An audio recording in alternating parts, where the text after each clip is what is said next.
Hello, good morning students.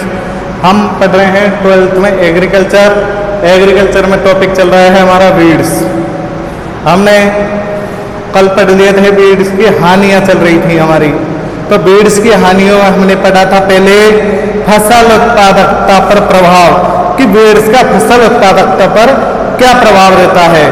फिर हमने second number पर पढ़ा था फसल उत्पादों की गुणवत्ता में भी कमी।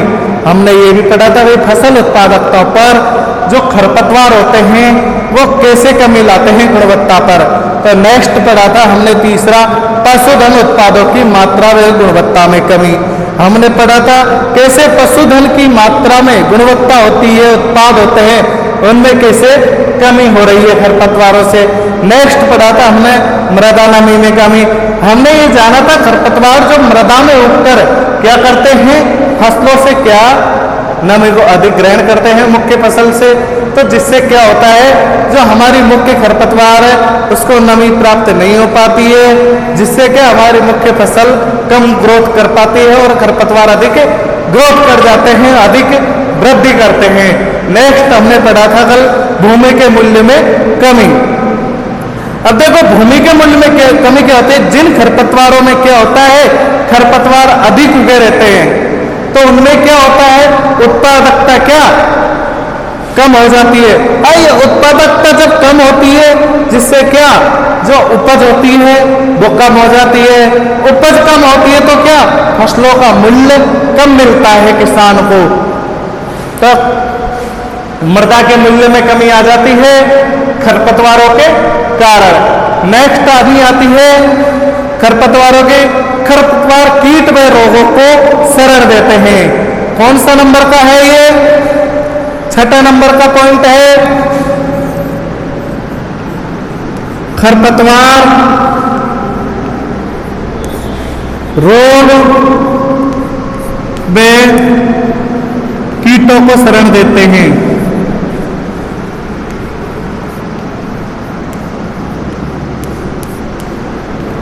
बहुत से खरपतवार क्या होते हैं बेटा, जो क्या करते हैं, रोग में कीट होते हैं, कीट इंसेक्ट जो खरपतवारों के पौधों पर बैठ जाते हैं और खरपतवार क्या मुख्य अपनी जो फसल होती है उसके बराबर में उगे रहते हैं।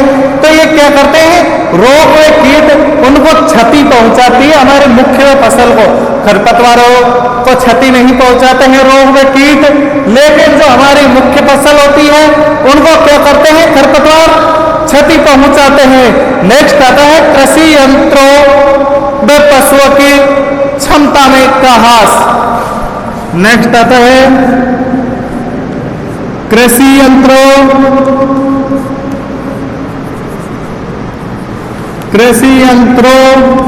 व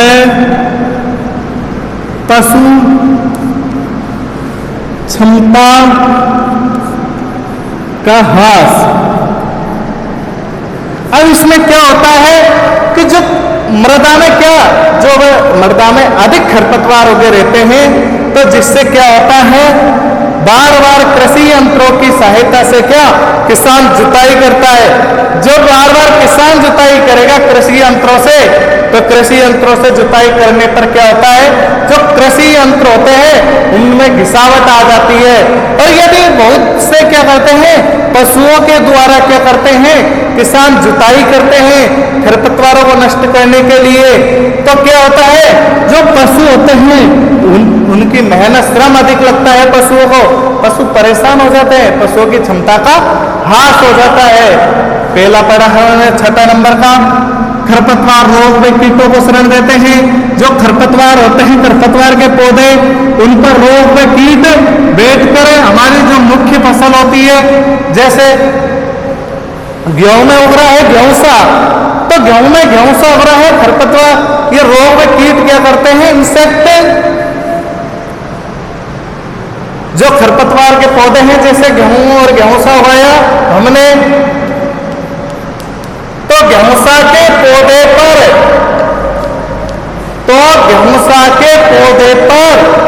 जो रोग व कीट होते हैं वो बैठकर जो हमारी मुख्य फसल होती है उसको नुकसान पहुंचाते हैं, क्षति पहुंचाते हैं बेटाओ। नेक्स्ट हमने पढ़ा था कृषि यंत्रों व पशु क्षमता का ह्रास। तो ये खरपतवार क्या करते हैं, हम खरपतवार जब मृदा में अधिक उगे रहते हैं तो किसान क्या बार बार कृषि यंत्रों की सहायता से या पशुओं के द्वारा जुताई क्रिया करता है। अगर कृषि यंत्रों की सहायता से किसान बार बार जुताई करता है तो क्या कृषि यंत्रों में घिसावट आ जाती है, और यदि पशुओं के द्वारा बार बार जुताई करता है तो क्या पशुओं की श्रम अधिक लगती है, पशुओं मेहनत अधिक करनी पड़ती है, जिससे क्या पशु परेशान हो जाते हैं, पशुओं की क्षमता का ह्रास होता है। किसके कारण, खरपतवारों के कारण है।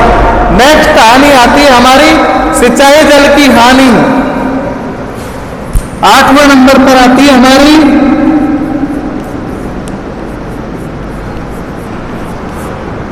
सिंचाई जल की हानि। अब ये सिंचाई जल की हानि कैसे होती है, खरपतवार जो होते हैं, जो ये खरपतवार होते हैं वो क्या करते हैं, नहर, तालाब, समुद्र, इनमें क्या उगकर पानी को अवरोध कर देते हैं, पानी के बहाव को रोक देते हैं, जिससे क्या होता है जो जल है जो अवशोषित नहीं हो सकता, किसान को खेत तक पहुंचाने में परेशानी आती है। जैसे मानो ये हमारी है, ये नदी जा रही है, क्या नदी जा रही है तो नदी इधर बहाव जा रहा है, और ये बहाव में खरपतवार के पौधे होंगे तो क्या ये पानी बहाव अवरोध हो जाता है, कम हो जाता है, तो क्या धीरे धीरे पानी जा पाता है। किसान क्या करता है फिर बाद में इनको खेतों में पानी को पहुंचाता है, तो क्या खेतों तक क्या पानी कम पहुंच पाता है। सिंचाई जल की हानि खरपतवारों से होती है। क्यों, खरपतवार अवरुद्ध बन जाते हैं, बीच में पानी को रोक लेते हैं। ठीक है, हमने पहला पढ़ा खरपतवार रोग में कीटों को शरण देते हैं। दूसरा पढ़ा कृषि यंत्रों में पशु क्षमता का ह्रास होता है। तीसरा हमने पढ़ा सिंचाई जल की हानि होती है। नेक्स्ट हम पढ़ रहे हैं खरपतवार मनुष्य के लिए घातक।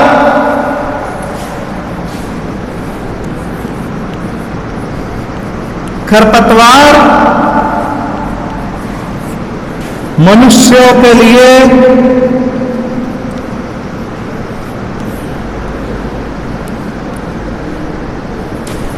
घातक। तो बेटा हम पढ़ रहे हैं खरपतवार में मनुष्यों के लिए घातक। जो खरपतवार होते हैं जो मनुष्यों के लिए कैसे घातक होते हैं, क्या होता है, खरपतवार एक पार्थेनियम घास आती है जिसे हम गाजर घास के नाम से जानते हैं। वो क्या करती है, मनुष्य में चार में एलर्जी, एक्जिमा, दमा जैसी बीमारियां उत्पन्न कर देती है। जो खरपतवार की जो पार्थेनियम घास होती है जो क्या करती है, मनुष्य में चरम, एलर्जी, एक्जिमा, दमा जैसी बीमारियां उत्पन्न कर देती है। और आपने पढ़ा था भाई सरसों के स्वाद में क्या होता है, सत्यानाशी। जो सरसों होती है उसका कौन सा खरपतवार होता है, सत्यानाशी। जो सत्यानाशी खरपतवार है अगर वो सरसों के बीजों में मिले होते हैं, मतलब बेटा जो सत्यानाशी का बीज होता है ना, वो क्या यदि सरसों के बीजों में मिले हुए होते हैं तो क्या होता है, तेल में दुर्गंध आती है। और सरसों का तेल क्या जो हम घर में भी क्या यूज लेते हैं, खाना बनाने में, सब्जियां छोकने में, इनमें सरसों का तेल का यूज रहता है। और मनुष्य जब इस तेल का उपयोग करता है तो मनुष्य में क्या ड्रॉप्सी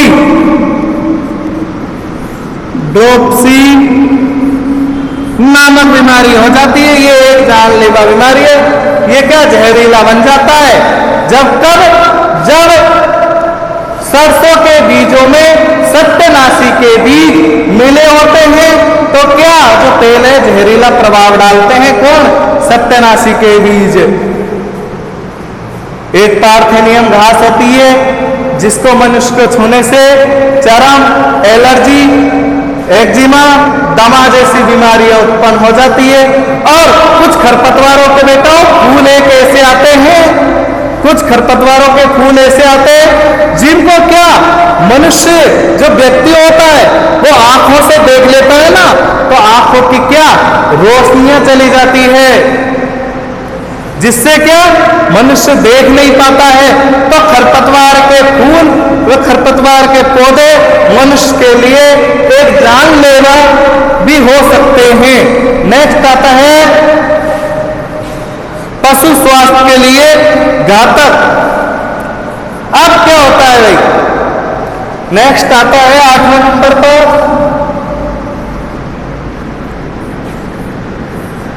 पशु स्वास्थ्य, पशु स्वास्थ्य के लिए घातक, पशु स्वास्थ्य के लिए घातक। अब क्या होता है,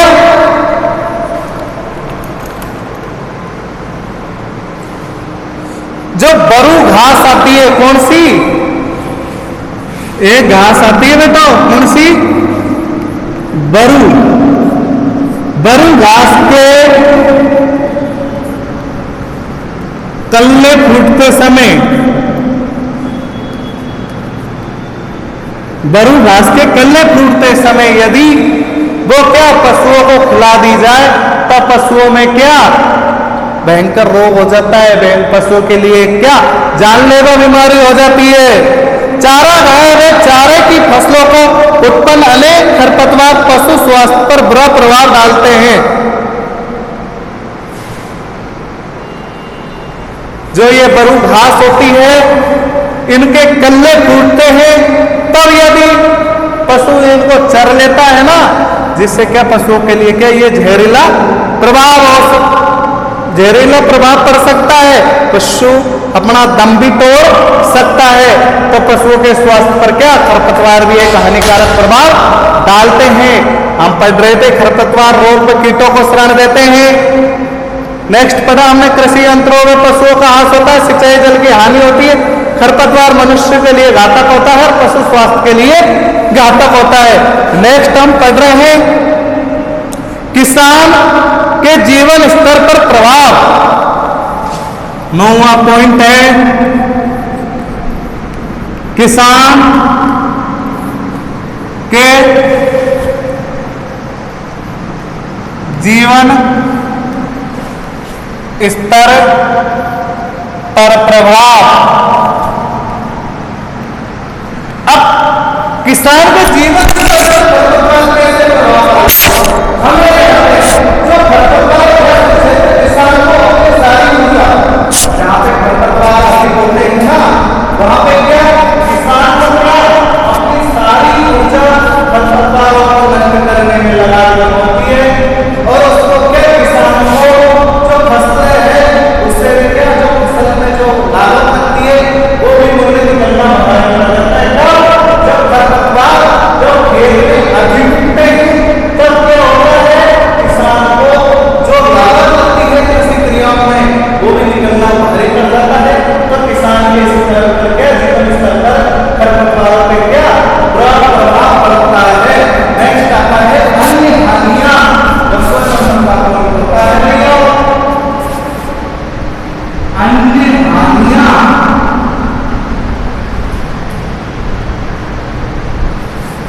अन्य हानियां, अब ये अन्य हानियां क्या होता है, भूमि से कृषि क्षेत्रों में फैलकर खेतों को हानि पहुंचाते हैं। जो एक कृषि क्षेत्र होता है कैसे रेल मार्ग खरपतवार पे, सड़क पर खरपतवार पे, ये क्या एक कृषि क्षेत्र